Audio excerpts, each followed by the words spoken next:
Bismillahirrahmanirrahim. Assalamualaikum warahmatullahi wabarakatuh. Ada satu buku, ini buku sangat bagus sekali, sangat saya rekomendasikan untuk para pelajar muslim yang bisa mengakses kita berbahasa Arab. Ini buku masyhur sebetulnya, cuma barangkali ada yang belum tahu ya. Mafahim Yajib an Tusahhah, karangan As-Sayyid Muhammad Ibn Alawi Al-Maliki. Sayyid Muhammad Ibn Alawi Al-Maliki. Ini judul bukunya, Mafahim Yajib an Tusahhah. Pemahaman-pemahaman yang harus dikoreksi. Jadi beliau ini, Sayyid Muhammad, menjelaskan beberapa persoalan yang selama ini banyak disalahpahami oleh kaum muslim, baik yang berkaitan dengan akidah maupun yang berkaitan dengan Nabi Sallallahu Alaihi Wasallam. Buku ini cocok untuk membantah pandangan saudara-saudara kita dari kaum salafi ya, dengan seluruh penghormatan kita kepada mereka. Bagaimanapun pandangan yang keliru perlu kita koreksi. Oke, salah satu persoalan yang misalnya cukup sering disalahpahami oleh sahabat-sahabat kita dari kaum salafi itu menyangkut tawassul. Sebagian orang berpandangan bahwa bertawassul itu musyrik. Karena seolah-olah kita meneladani orang-orang musyrik terdahulu yang menjadikan patung-patung sebagai perantara menuju Allah Subhanahu wa Ta'ala. Nah, ini pandangan salah ya.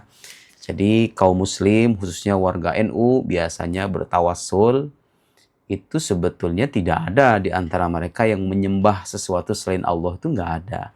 Anda boleh tanya kepada siapapun warga NU atau selain NU yang bertawassul. Tawassul itu artinya menjadikan sesuatu sebagai perantara menuju Allah Subhanahu wa Ta'ala. Nah, bagi sebagian orang menjadikan sesuatu sebagai perantara itu nggak boleh, bahkan menjatuhkan kita kepada kemusyrikan.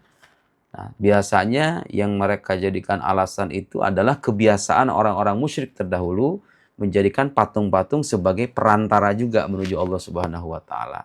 Tapi ini dua logika yang berbeda sebetulnya. Yang perlu kita tahu adalah orang-orang musyrik terdahulu itu menjadikan patung-patung sebagai perantara dan mereka menyembahnya. Mereka mempertuhan patung-patung itu sendiri. Jadi nggak cuma dijadikan sebagai perantara, tapi juga disembah.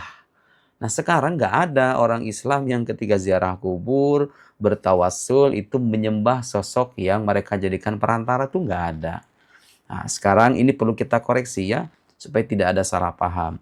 Bahwa menjadikan sesuatu sebagai perantara itu hukumnya boleh dalam akidah Islam, selama yang kita jadikan tujuan adalah Allah Subhanahu wa Ta'ala. Orang bertawassul dengan Nabi.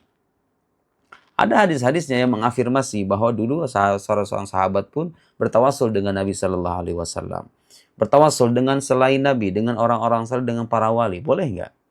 Dengan misalnya dengan Ahlul Bait, dengan dengan Imam Hussein, dengan Imam Ali, dengan wali-wali besar, Syekh Abdul Qadir Jilani, Abdul Hasan Syazili, Syekh Ahmad Rifai, atau siapapun itu, boleh atau tidak? Nah, ini akan saya bacakan dari kitab Mafahim Yajib an Tusahhah.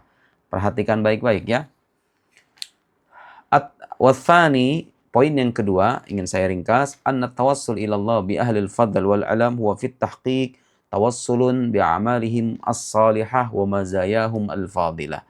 Jadi bertawassul kepada orang-orang pilihan Allah, orang-orang berilmu, para ulama, para wali itu, pada dasarnya kata beliau, kata Sayyid Muhammad, itu bertawassul dengan amal soleh mereka. Idla yakunul fadil fadilan illa bi'amali. Karena orang itu tidak disebut sebagai orang yang utama kecuali dengan amalannya. Orang istimewa, orang saleh kecuali dengan kesalehannya. Fa'idha qalal qail, apabila seorang muslim berkata, Allahumma inni atawassalu ilaika bil alim al-fulani. Allah, ya Allah, aku bertawassul kepadamu dengan ulama fulan. Syekh Abdul Qadir Jilani misalnya. Fahuwa bi'atibar maqawma bihi minal alam. Kita bertawassul dengan ilmu dan kedudukan tinggi beliau di sisi Allah Subhanahu wa Ta'ala karena beliau orang pilihan.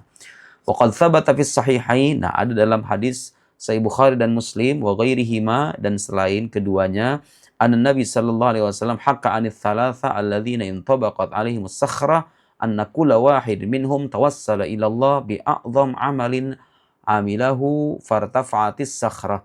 Ada kisah tiga laki-laki. Ini kisah masyhur dalam kitab Sahih Bukhari dan Muslim. Masing-masing dari ketiga ini yang mereka terkurung dalam goa, kemudian terhalang oleh batu besar. Mereka itu bertawassul kepada Allah dengan masing-masing amal soleh mereka. Artinya praktek bertawassul itu bahkan ada dalam kitab Sahih Bukhari Muslim gitu. Falau kana tawassul bil a'malil fadilah ghair jaiz atau kana syirkan kama zam'ahu mutasyadidun fi hadzal bab ka Ibn Abdus Salam man qala bi qawlihi min atba'ihi lam tahsul al ijabah minallahi lahum.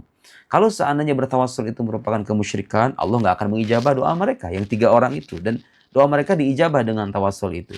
Batu yang besar itu kemudian tersingkir dan mereka bisa keluar. Walasak kata Nabi an ingkar ma fa'alu ba'da hikayatihim anhu. Dan Nabi pun tidak mungkin diam. Kalau memang itu sebuah kemusyrikan, Nabi nggak mungkin diam. Yang ada Nabi menceritakan, wa bihadza ta'lam anna ma yuriduhul mani'un min at-tawassul bil anbiya was salaha minhu qouli ta'ala ma na'buduhum illa liqarribuna ila Allahi zulfa. Ini rekaman perkataan orang musyrik dalam Al-Qur'an. Al-Qur'an menarasikan perkataan orang musyrik. Mereka itu mengatakan, kami tidak menyembah patung-patung itu kecuali hanya untuk mendekatkan diri kepada Allah saja. Nah, sebagian orang muslim zaman sekarang yang mengkafirkan orang bertawassul biasanya berdalil dengan ayat ini. Bahwa kita ini kalau bertawassul seolah-olah meneladani orang musyrik yang menjadikan patung-patung sebagai perantara menuju Allah. Kata Sayyid Muhammad, kata beliau, dalil-dalil semacam ini laisa biwarid bal huwa minal istidlal ala mahallin niza bima huwa ajnabiyun anhu. Jadi ini dalil nggak nyambung. Dalil-dalil yang biasa digunakan untuk orang musyrik, yang relevan untuk orang musyrik digunakan untuk orang muslim itu nggak nyambung. Kenapa nggak nyambung? Karena kita ini nggak menyembah sesuatu yang dijadikan sebagai perantara itu. Nggak menyembah nabi, nggak menyembah wali, nggak menyembah amal soleh. Fa inna qaulahum, karena perkataan orang-orang musyrik, ma na'buduhum illa liqarribuna ilallahi zulfa. Kami tidak menyembah patung-patung itu kecuali agar mereka mendekatkan kami kepada Allah. Musarrih bi annahum abaduhum lidzalik.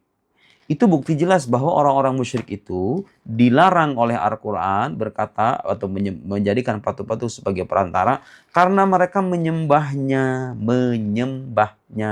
Orang muslim gak ada yang nyembah kuburan, gak ada yang nyembah nabi, gak ada yang nyembah wali. Jadi gak relevan Anda menyamakan tawassulnya orang muslim dengan tawassulnya orang musyrik yang menyembah patung. Wal mutawassil bil alim, dan orang yang bertawassul dengan seorang ulama, mathalan lam ya'budhu, tidak menyembahnya. Bal alima anna lahu maziyah indallah, tapi karena orang muslim itu tahu bahwa orang alim atau seorang wali itu punya kekhususan di sisi Allah, bihamlihi al-alam fatawassala bihi lidzalik.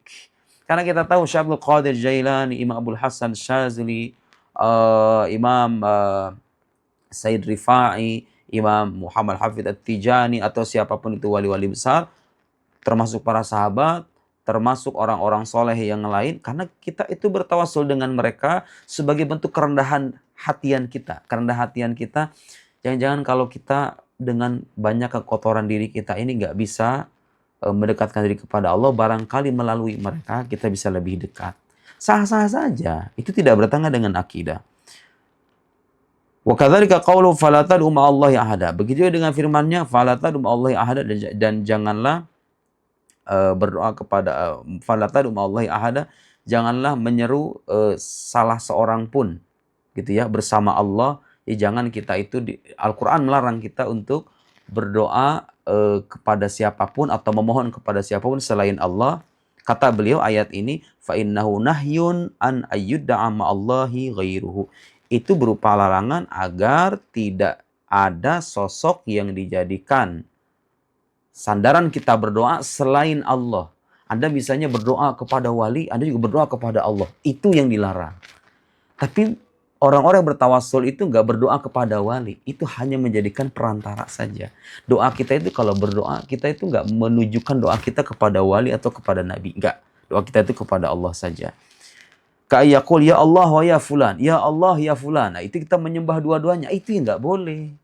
Wal mutawassil bil alim mathalan lam yad'u ilallah. Dan orang yang bertawassul dengan orang alim atau orang saleh atau seorang wali, lam yad'u illallah, dia tidak berdoa kecuali kepada Allah saja. Wa innama waqa'a minhu tawassul ilahi bi'amalin salihin amilahu ba'du ibadihi.